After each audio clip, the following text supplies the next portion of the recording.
One of the most restrictive abortion bills in the country took effect on midnight after the Supreme Court decided not to take action on an emergency appeal by Texas abortion providers. So this is the, again, most restrictive abortion law, anti-abortion law in Texas, which prohibits abortions whenever an ultrasound could detect that what lawmakers defined as a fetal heartbeat. So now, let me just go in and mention that it says lawmakers. What lawmakers define it as a fetal heartbeat, not actual doctors. And I say that, and I point out this distinction because medical and legal experts have already said, well, this is misleading. Embryos don't actually possess a heart at the development stage of less than 6 weeks. Nonetheless, Texas and the Supreme Court say, I don't care.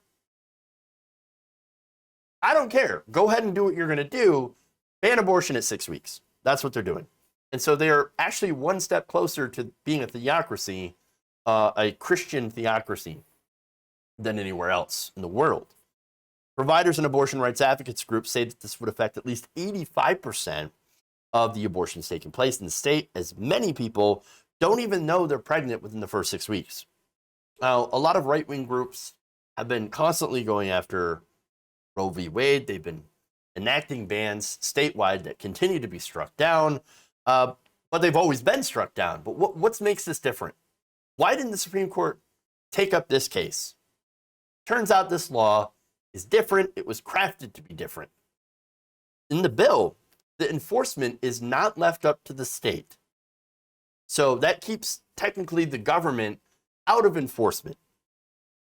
SB 8 instead provides enforcement only by private citizens who would sue abortion providers and anyone involved in aiding or abetting an abortion after a so-called heartbeat is detected.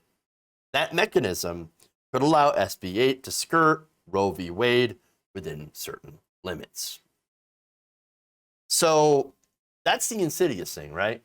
Instead of the state enforcing this, which could be struck down because you can't have the government violating people's right to privacy, we're just going to leave it to the private citizens, which of course aren't always private citizens, because you have people, groups funded by large conservative donors that could use that money to basically sue all of these abortion providers into oblivion. And we already have a group, Texas Right to Life. It's the biggest anti-abortion organization in the state. Already starts to plans to start suing people that they believe are violating SB 8. They've even set up a whistleblower website where anyone can file anonymous tips about so-called illegal abortions. Oh, there is no way that will not be abused. Providers and doctors are also worried about frivolous lawsuits that could financially ruin them, their employees, as individuals who file lawsuits under SB 8 don't have to provide any sort of personal connection to whomever they sue. So just random people, randos, can come out and say, I think you had an abortion. I'm going to ruin you. Yeah, oh, no way this is not going to be abused. Horrifying. Horrifying. And look, there's that. And of course, the law might also just prevent other women's clinics from offering abortion services at all. That's devastating to working class women who, don't just go to those clinics for abortion services, but for other reproductive care as well. But hey, this is a class issue.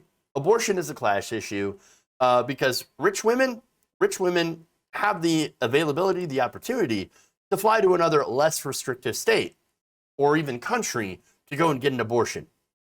Lower class women, working class women do not. Poor women, women of color, can't afford to travel halfway across the country or even across the state of Texas, it's a pretty big state, and go through the onerous process of getting an abortion, which of course, Republicans have also put many, many barriers, many legal obstacles, mandatory waiting periods, all that stuff in the way of somebody getting an abortion, which, by the way, they refuse to do for guns, which I find is very interesting.